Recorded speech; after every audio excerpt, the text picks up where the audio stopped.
Metaldeck de Acesco, el entrepiso que se adapta a todo tipo de estructura, presenta En la Hora de la Verdad, a través de Radio Red, hoy en la historia.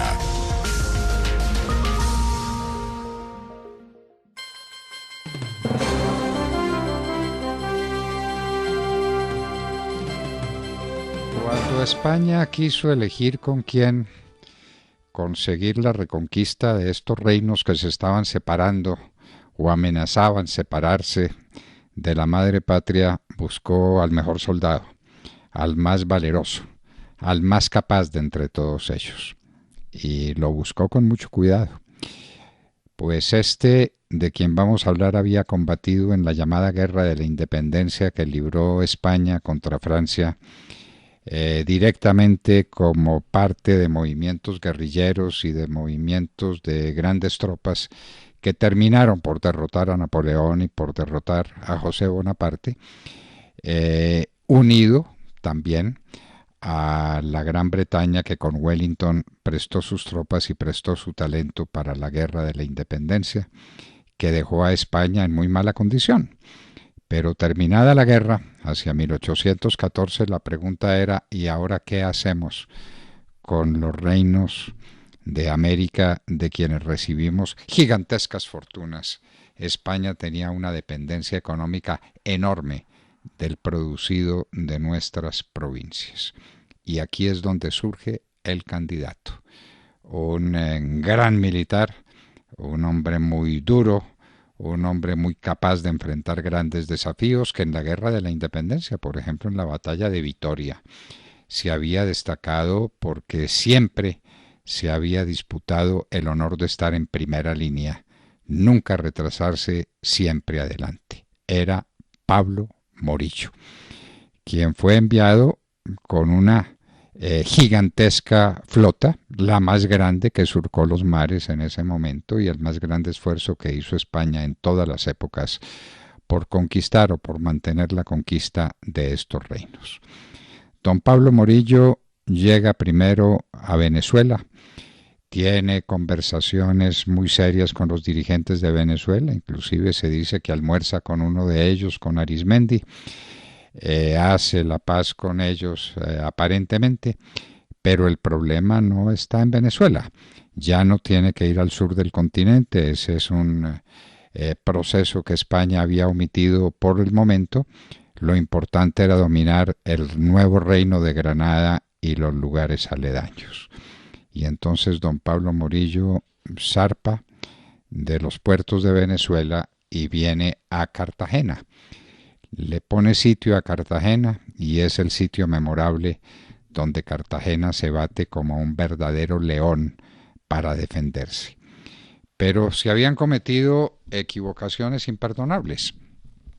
No se había producido lo que parecía obvio, que era sacar a la población civil que no podía combatir, pero que sí comía, pero que sí demandaba servicios elementales de supervivencia. Y entonces los hombres que defendieron a Cartagena eran muy pocos, la población civil era mucha.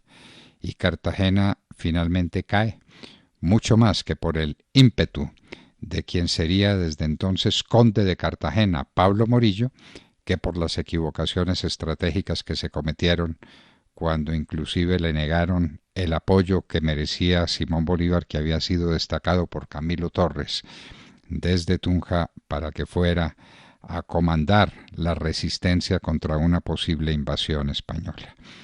No hubo nada que hacer y finalmente Cartagena se rindió, no por la fuerza de las armas, sino por la fuerza del hambre. El hambre fue la que derrotó a Cartagena, que cayó en manos de don Pablo Morillo, que empezó por los fusilamientos famosos, los fusilamientos de los 9 mártires de Cartagena y de cuantas otras personas que no habían logrado salir de la ciudad, que no habían emigrado en los momentos en que ello era posible.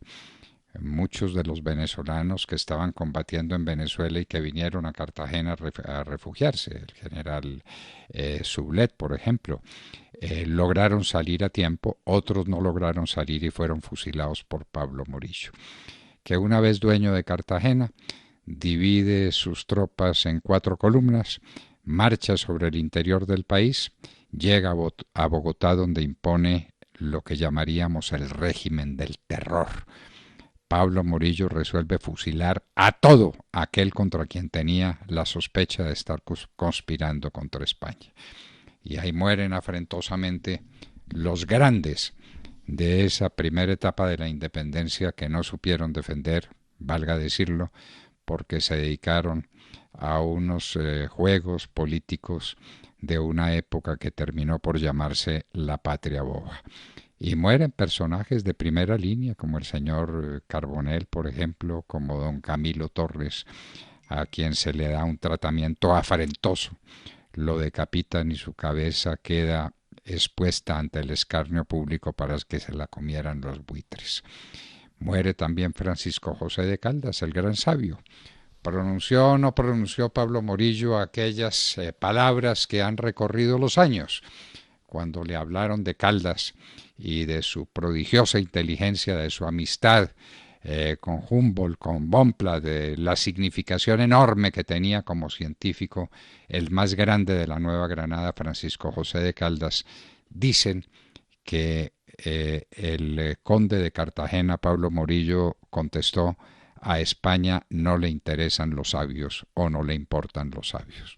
¿Lo dijo o no lo dijo? Algunos aseguran que no y otros que sí. Lo cierto es que Pablo Morillo sembró el régimen del terror, destruyó toda una generación de gente significativa en la Nueva Granada y después viajó a Venezuela para mantener allá el orden.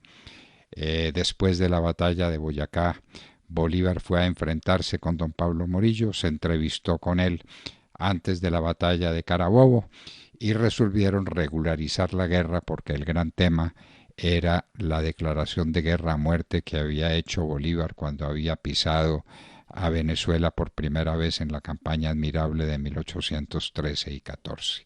La declaración de guerra a muerte.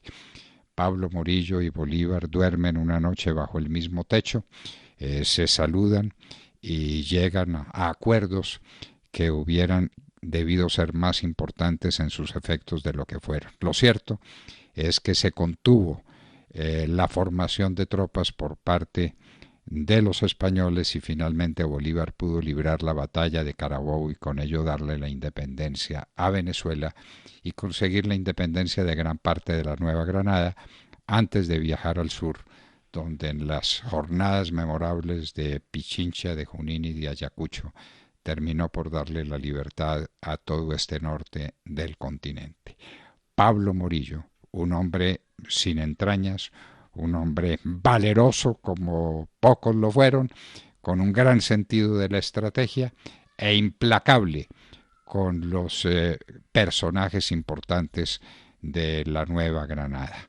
Pablo Morillo, conde de Cartagena y marqués de la Puerta. ¿Por qué? Porque cuando estaba en la guerra contra Bolívar lo derrotó en La Puerta, un sitio trágico para el Libertador, donde perdió 3 batallas.